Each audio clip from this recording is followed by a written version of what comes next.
চিকাৰ কামতে লাগি আছোঁ, দৌৰি ফুৰিছোঁ এইকেইদিন। আকৌ কালি আকৌ আমাৰ মানে গোটেই গুৱাহাটীত পষ্টাৰিং আছে ৰাতি, চ' কালি আকৌ ৰাতি ওলাব লাগিব।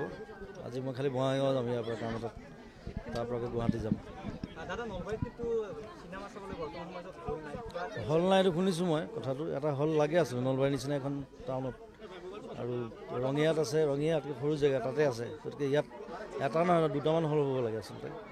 চ' যিসকল উদ্যোগী মানুহ আছে তেওঁলোকে আগবাঢ়ি আহক, এটা হওক বা দুটা হওক, ভাল হল ইয়াত ক্ৰিয়েট কৰক, মানুহে চাই ভাল পাব। তেতিয়া চিকাৰলৈ যথেষ্ট আশাবাদী আমি।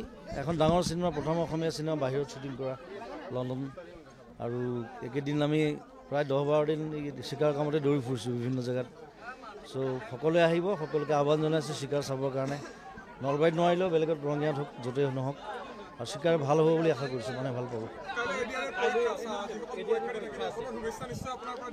নিশ্চয় মোৰ শুভকামনা থাকিল, ভালকৈ পৰীক্ষা দিয়ক, ভাল হওক, সকলোৰে আগবাঢ়ি যাওক, ভাল চাকৰি কৰক, কাম কৰক, বিজনেছ কৰক, সেইটো কামনা কৰক।